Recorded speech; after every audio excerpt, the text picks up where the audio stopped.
Dan Morgan is a successful car salesman at a used car dealer. He lives with his wife and three kids, two teenagers and a toddler. His daughter wants to study at Southern Iowa University to be close to her boyfriend, and his son is a somewhat famous gamer named Killboy. The couple leave the kids at home and go out to celebrate their wedding anniversary at an amusement park where they first met, and they have been going to the same amusement park each year on their anniversary. But Dan's wife Jessica is bored. She wants something new, like an adventure. Dan promises he will take her somewhere else next year, after which they share a kiss. That is when Dan notices a group of jerks taking pictures of them. When confronting them, one of the jerks taunts him and pours his drink on Dan's head, but he decides to back down and walks away. On their way back home, Jessica tells her husband that he did the right thing and that she loves him because he is not a violent person. But you can tell Dan is pissed. The next morning, Jessica is at her boxing class where she accidentally punches her partner Gwen, who works for a travel agency.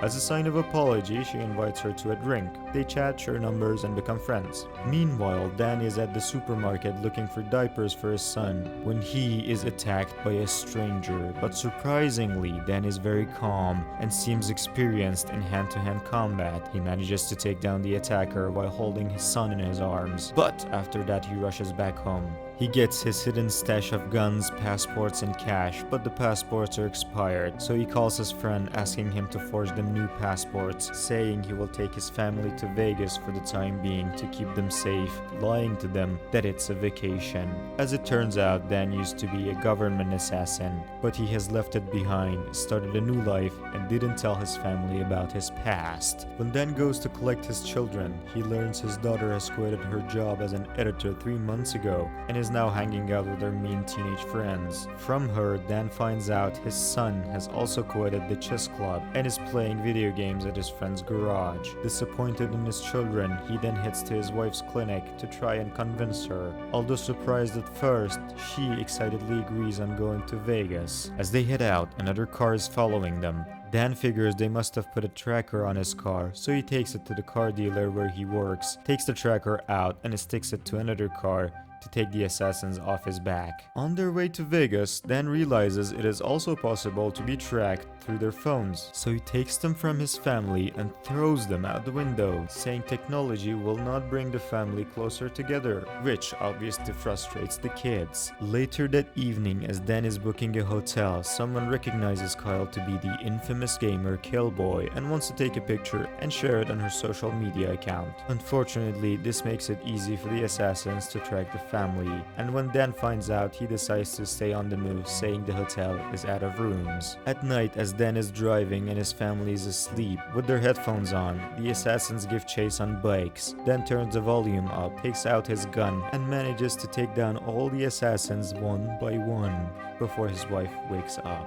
In the morning, the family arrives in Iowa since Dan has been driving all night. His daughter gets excited because her boyfriend studies there and she insists on visiting the campus. Dan sees this as an opportunity to tell his wife the truth, so he agrees to go to the university. As the family is taking a tour around, Dan gets attacked by an assassin in the laboratory, but takes him out without anyone noticing. Meanwhile, his daughter pays a surprise visit to her boyfriend, only to find him cheating on her. Heartbroken, she returns to her family. Dan shows her a martial art move and tells her to perform it on the now ex-boyfriend. She does so, and it makes her much happier. On the road, Dan lets her drive, after which she admits quitting her job was a mistake and that she wants to get back to it. After years, Dan is finally able to connect to her daughter, which makes them both delighted. When they make a stop to rest, Dan has crazy wild sex with his wife, and later he receives a phone call from his friend saying the passports are ready and that he will deliver them in Vegas. In the next scene, Dan is talking to his son, who tells him he loves gaming and that it's not a waste of time, further adding that in the virtual world he's a legend, but in real life he feels like a loser. To prove his skills, he challenges his dad to laser tag. They enjoy the game like father and son. Dan uses his assassin's skill to win the game, and right after, he tells his son that he is proud of him and that he put up a good fight. The family is on the road again, enjoying the trip and the beautiful scenery. Finally, they arrive in Vegas. Dan has booked a luxurious hotel, surprising his family. He tells them to enjoy their time and goes outside to meet his friend and obtain the passports. His friend has forged passports and booked a ticket to Vancouver for the whole family. Dan makes the payment, thanks him, and leaves. The family enjoys the nightlife. Dan and Jessica have dinner at a fancy restaurant. He tries to tell her the truth, but is interrupted by the waiter and doesn't want to ruin the moment. Later, they play games and win. His son meets a girl, his daughter meets a guy. But later that night, when the couple return to their room, the assassins are already there, waiting for them. They engage in gunfight as one of them holds Jessica at gunpoint. Dan puts down his gun, showing he wants to surrender, but pulls out a knife and throws the blade at him, which sinks deep into the man's eye, stopping him cold. After the conflict, Dan tries to explain everything to his wife, but she is furious and doesn't want to listen. They agree that it's better to find the kids first. After collecting them from the video game section, he tells the kids that he used to be a professional assassin and now his co-workers are trying to kill him, but the kids find it funny and thinks he's joking. Just then someone starts shooting at them and they are forced to flee the scene. In the next scene, Dan confesses everything to his family, saying his real name is Sean and that his mother died when he was 4. His father was prone to violence, and when he turned 18 he joined the military and was a top student in his class, after which he joins Delta Forces and later was approached by a man named McCaffrey, who was a father figure for him and offered him to become an assassin for hire, assigned to take down terrorists and warlords. But later on, Dan, or Sean, realizes McCaffrey was compromised and that he was evil, so he turned against them. That is why they are after him now. However, his family is not okay with him hiding his identity from them for their whole lives, and they all leave him in anger. Jessica calls her friend Gwen from the boxing club, who works for a travel agency, and asks her to help them with a ticket back home. And in the morning she leaves with the kids and meets up with Gwen, who has brought up her own private plane.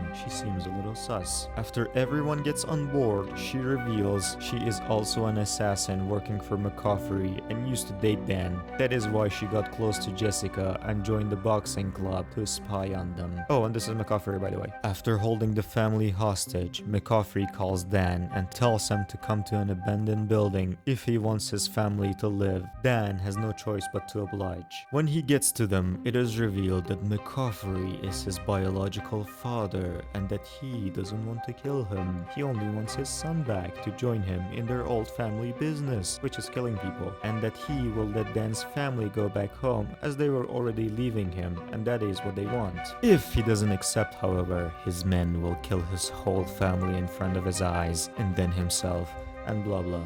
Dan again has no choice but to oblige for the safety of his family. After that, his family gets released. But the kids don't want to leave their father. They try to convince their mom of going back for him. So she uses her son's diaper and shoves it in the face of the guy escorting them and throws him off the stairs and come back to save Dan. After that, Dan asks his son to be his eyes and ears with a drone, and a huge gunfight begins as he's taking out the mercenaries. His wife Jessica is confronted by his ex and the two get into a fist fight. Jessica is no match for a trained assassin and she gets dominated in the fight, but finally manages to surprise her by throwing a pole vault spear at her, which penetrates through the chest, killing her.